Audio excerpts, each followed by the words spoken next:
फूटा घड़ा। बहुत समय पहले की बात है। किसी गांव में एक किसान रहता था। वह रोज भोर में उठकर दूर झरनों से स्वच्छ पानी लेने जाया करता था। इस काम के लिए वह अपने साथ 2 बड़े घड़े ले जाता था, जिन्हें वो डंडे में बांधकर अपने कंधे पर दोनों ओर लटका लेता था।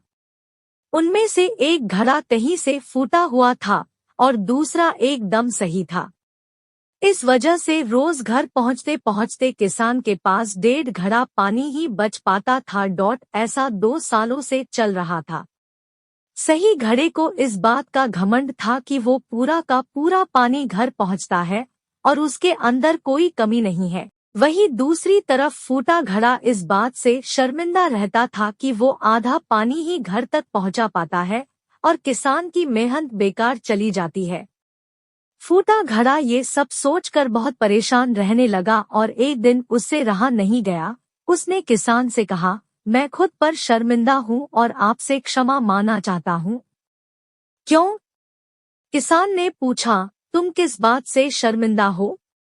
शायद आप नहीं जानते पर मैं एक जगह से फूटा हुआ हूँ और पिछले 2 सालों से मुझे जितना पानी घर पहुँचाना चाहिए था बस उसका आधा ही पहुँचा पाया हूँ। मेरे अंदर ये बहुत बड़ी कमी है और इस वजह से आपकी मेहनत बर्बाद होती रही है। फूटे घड़े ने दुखी होते हुए कहा। किसान को घड़े की बात सुनकर थोड़ा दुख हुआ और वह बोला, कोई बात नहीं, मैं चाहता हूँ कि आज लौटते वक्त तुम रास्ते में पड़ने वाले सुंदर फूलों को देखो। घड़े ने वैसा ही किया। वह रास्ते भर सुंदर फूलों को देखता आया।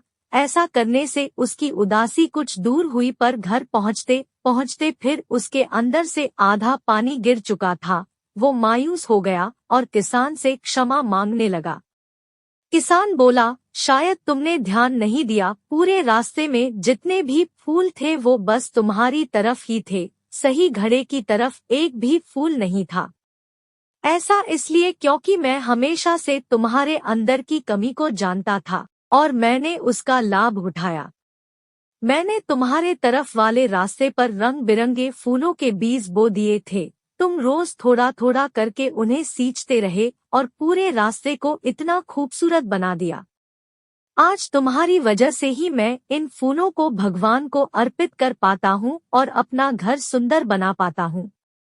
तुम ही सोचो, अगर तुम जैसे हो वैसे नहीं होते तो भला क्या मैं ये सब कुछ कर पाता? दोस्तों, हम सभी के अंदर कोई ना कोई कमी होती है, पर यही कमियां हमें अनोखा बनाती है। उस किसान की तरह हमें भी हर किसी को वो जैसा है वैसे ही स्वीकारना चाहिए और उसकी अच्छाई की तरफ ध्यान देना चाहिए। और जब हम ऐसा करेंगे तब फूटा घड़ा भी अच्छे घड़े से मूल्यवान हो जाएगा।